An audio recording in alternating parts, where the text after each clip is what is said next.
Alors, tout à l'heure, on a parlé ensemble sécurité.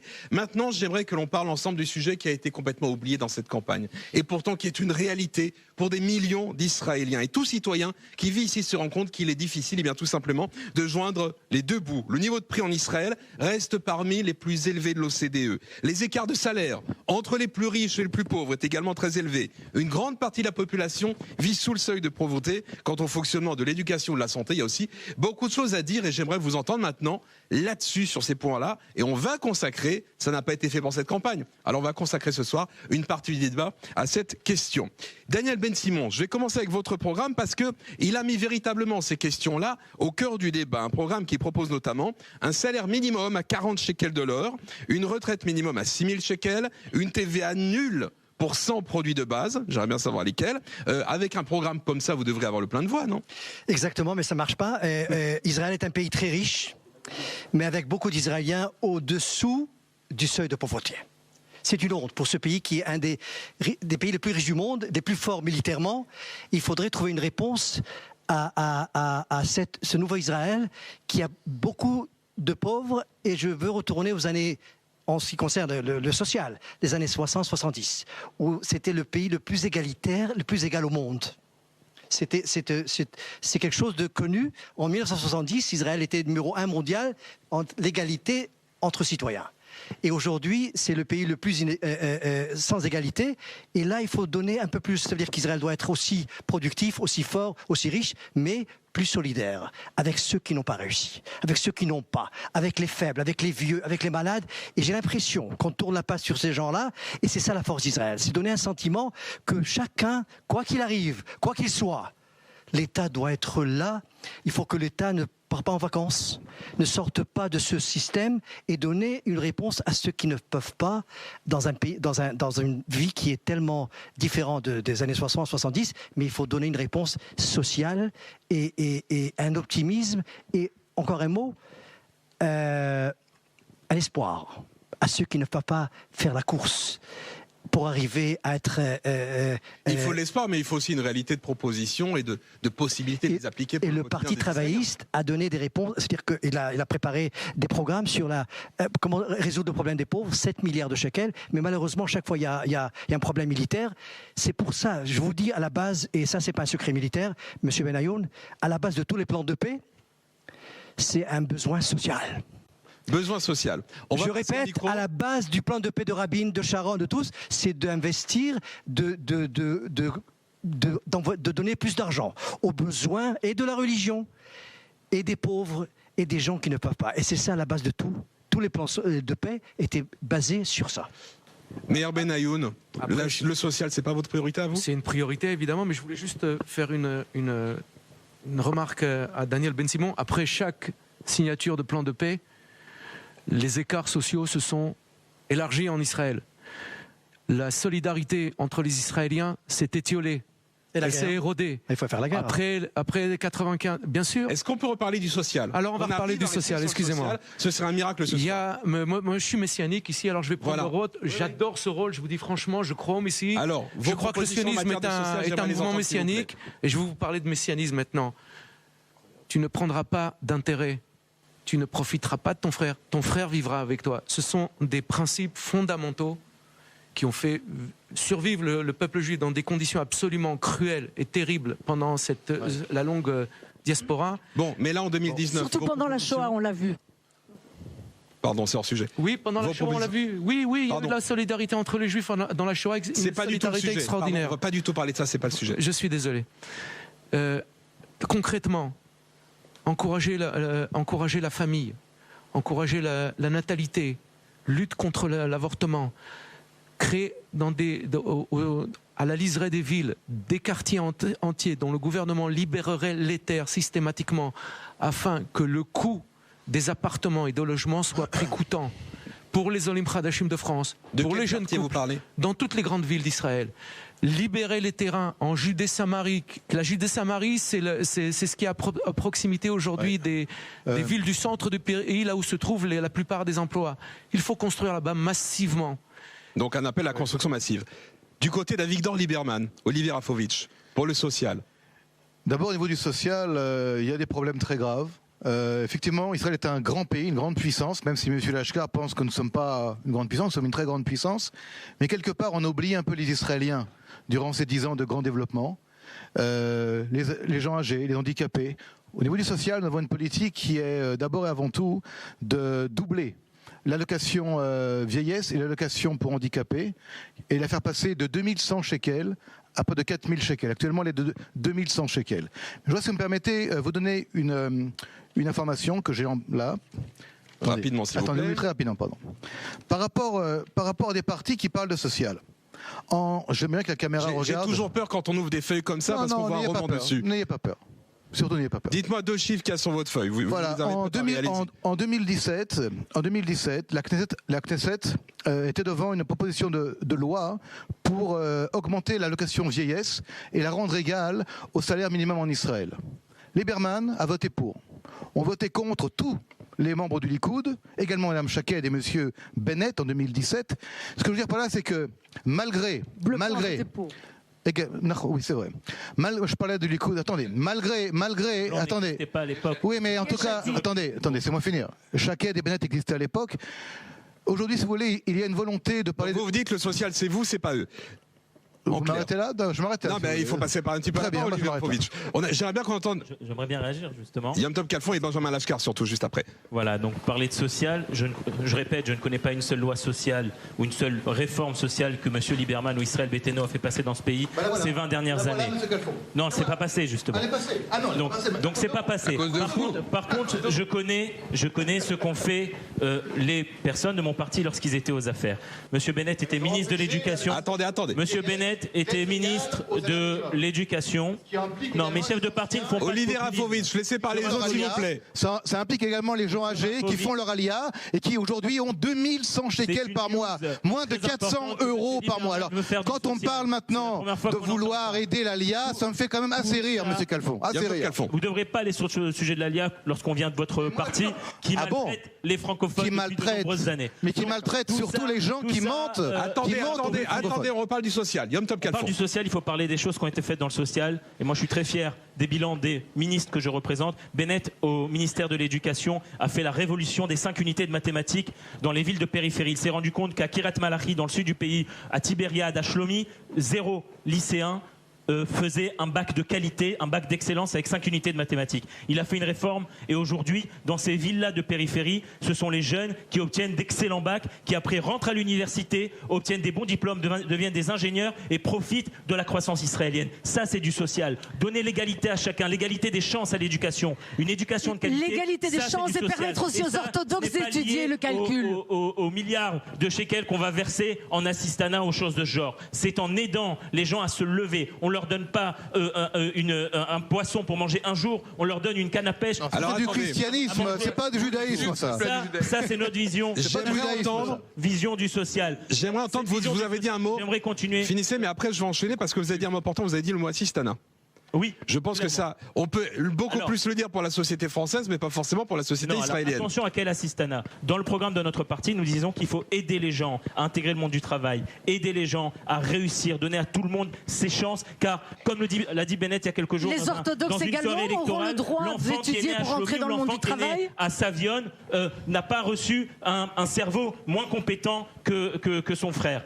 Et tout ça pour vous dire quoi? Par contre, il y a des catégories de population qui, oui, ont besoin d'être aidés. Nous parlons notamment des personnes handicapées. Nous parlons des personnes âgées. Et dans le programme de notre parti, nous considérons que oui, là, l'État doit aider. Mais attention de ne pas tomber dans un assistanat général qui fera couler l'économie israélienne. Assistana, est-ce que ça fait bondir Laurent Siget? Ne pas aider les gens âgés, c'est ton... Attendez, ne pas aider les gens âgés, il faut qu'on ait un temps égal pour tout le monde. Yamina, c'est quoi? C'est assistana. Olivier, il faut qu'on ait la parole pour tout le monde. Laurent Siget. Lorsqu'on parle de sécurité, tout le monde ici est très fier de Tsahal. Mais Tsahal, c'est avant tout des pilotes, des gens qui travaillent dans les unités de renseignement 8200. Donc on a besoin de tous ces jeunes qui sont très bien éduqués, qu'on va pouvoir éduquer, parce que c'est ça, fondamentalement, la sécurité de l'État d'Israël. Sans tous ces jeunes éduqués, il n'y a pas de futur ni pour l'État d'Israël, ni pour l'armée israélienne. Bref, il faut avant tout s'attaquer au coût de la vie. Lorsque j'entends M. Kalfon parler d'assistanat,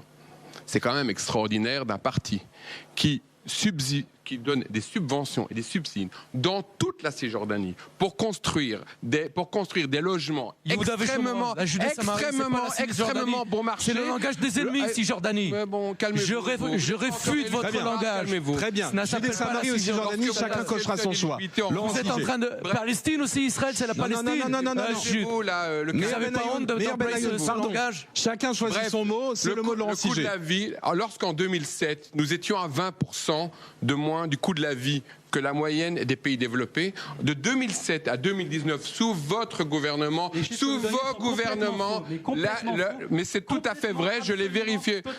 Bon, mais c'est comme ce que vous avez dit, Olivier, avant, tout est toujours faux chez vous. Benyamin Lachka vous répondra après. Quand je vous parle, je suis contre la légalisation du cannabis, parce qu'à Laurent, si j'ai terminé, après on passera la parole à Benyamin Lachka. Ce qu'il faut dire, c'est qu'il y a eu une augmentation du coût de la vie entre 2007 et 2019, énorme. Et qu'est-ce qui différencie vos propositions de celles de votre voisin ? Socialement. On est pour le social, bien évidemment. Il faut créer. Mais le problème, c'est qu'aujourd'hui. C'est quoi votre différence avec le parti que le parti du Likoud, il est pour le capitalisme. Monsieur, il n'y a pas un homme politique plus capitaliste que Benjamin Netanyahou. C'est lui qui a été contre toutes les réformes qui existent partout dans le monde. Regardez, prenez un exemple simple. Vous achetez un appartement dans lequel vous vivez. Dans tous les pays développés, la Belgique, la France, les États-Unis, un pays très capitaliste, vous pouvez déduire de vos impôts les intérêts de l'appartement dans lequel vous vivez. Devinez quel est le ministre en 2003 qui s'est opposé à cette réforme ?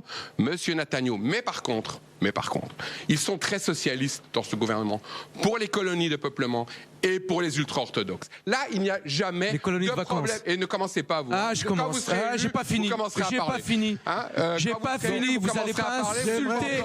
Vous n'allez pas insulter les pionniers du sionisme. Vous n'allez pas insulter avec. Ne m'interrompez pas. Vous êtes en train de parler comme un ennemi. Vous ne parlez pas comme un sioniste. On en rediscutera. Vous ne parlez pas comme un juif. Bref, je parle justement comme un juif. Vous ne parlez pas comme un juif. Vous parlez comme les BDS. Bon, on a compris. C'est honteux. C'est ça les Vous devez avoir honte de vous-même. Non, on a compris. Bref. Laurent, si j'ai terminé.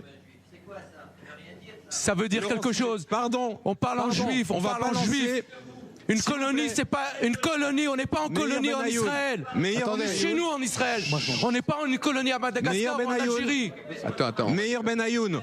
C'est à vous de vous calmer. Meir Ben Ayoun, ce n'est pas un débat avec la salle. Je vous fais sortir de la salle, Meir Ben Ayoun, si vous continuez ce débat. On va revenir. Pardonnez-moi. S'il vous plaît. On va voir. On va vérifier tout à l'heure. Certainement plus. On va interrompre le débat. Ce n'est pas un débat avec la salle.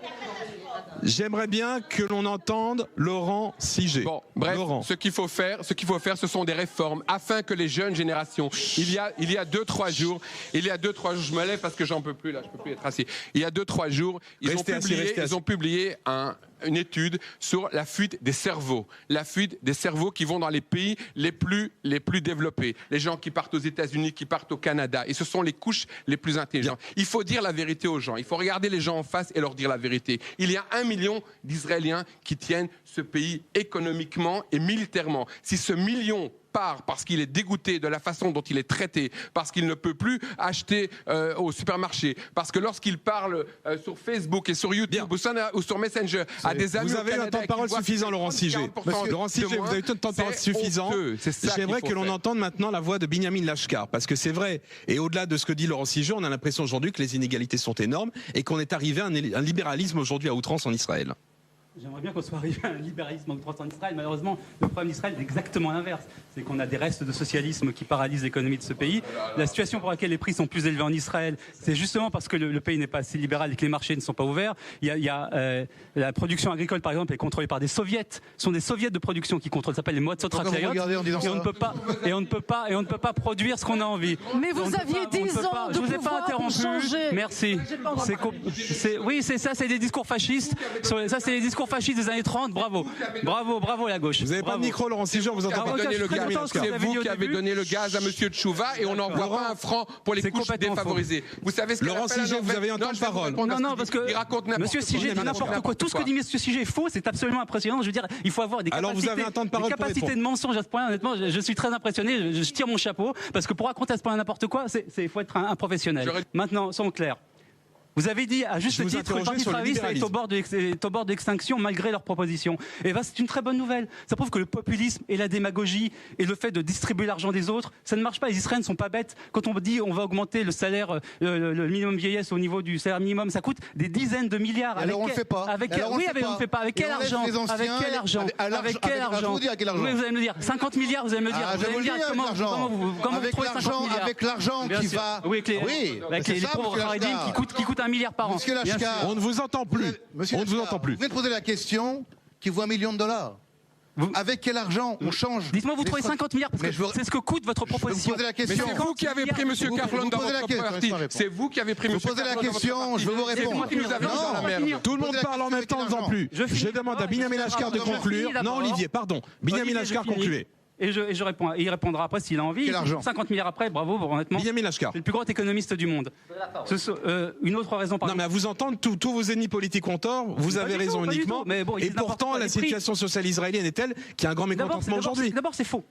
Commençons par le commencement. On entend ces gens l'impression que la situation en Israël est une catastrophe, tout s'effondre, tout va mal. C'est exactement Tout ne vous l'inverse. semble pas cher quand vous faites vos courses. Non, c'est pas ce que j'ai dit. Il faut quand même savoir d'où on vient. On part pas de nulle part. Le On part rapport, d'une situation qui a été s'améliore sorti sur tous les récemment plans. là. On s'améliore sur tous les plans. Les inégalités, par exemple, il suffit de regarder ce qu'on appelle le Gini, c'est ce qui calcule les inégalités en Israël. C'est le plus bas depuis 30 ans. Les inégalités en Israël, sociales en Israël sont les plus basses depuis 30 ans. Ce sont les chiffres de l'OCDE, madame. Si l'OCDE En tout cas, au-delà des chiffres, pardon, au-delà des chiffres, pour vous, il n'y a pas de problème. Les salaires ont augmenté réel, salaire réel. En enlevant Donc pour vous, il n'y a pas de problème, c'est votre message. de 30% depuis 5 ans. Lorsque nous exigeons un gouvernement d'union nationale, c'est exactement pour changer ses priorités, pour faire que des vieux et des vieilles personnes ne vieillent pas.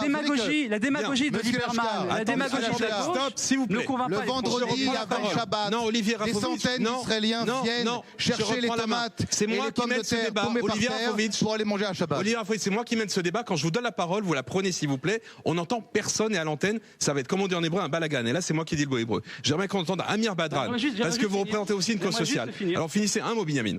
La situation sociale en Israël n'est évidemment pas parfaite. Personne n'a dit que la situation était parfaite. Elle s'améliore. Et la meilleure façon de continuer à améliorer la situation, c'est de continuer la politique de libéralisation que nous avons commencée. Il y a encore beaucoup de choses à faire. Comme j'ai dit, il y a beaucoup de restes de socialisme dans ce pays.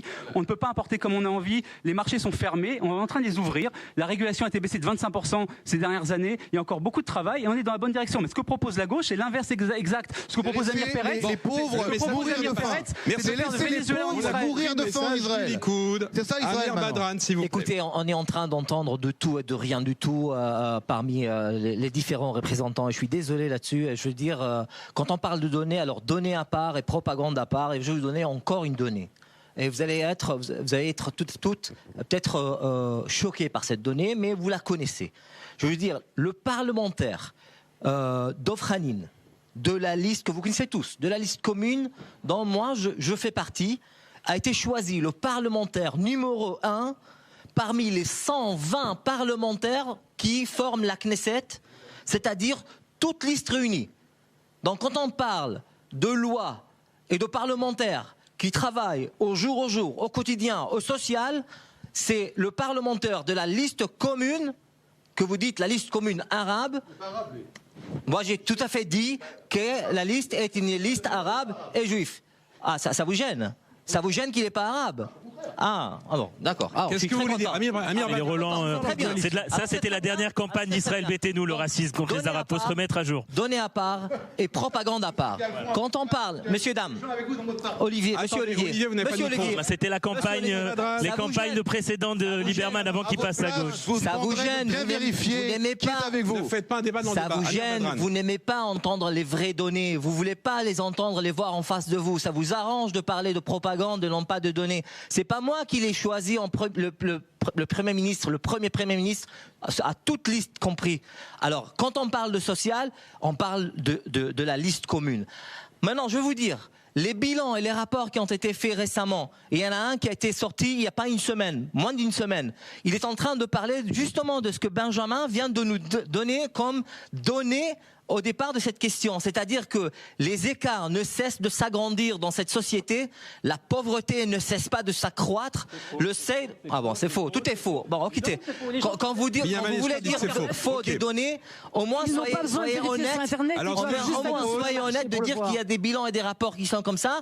Maintenant, si vous voulez les interpréter autrement, c'est votre problème. Bien. Maintenant, on va s'interrompre, s'il vous plaît. On va marquer, on va mettre une petite pause. Oui, mais on a la pub. On fait une toute petite pause. On va essayer d'ailleurs pendant la pub de remettre un petit peu le calme sur ce plateau. Et dans quelques instants, on va entendre les parties que l'on n'a pas entendues jusqu'à présent avec leurs propositions. Et restons, si vous le voulez bien, sur le social et le quotidien des Israéliens. Tout de suite.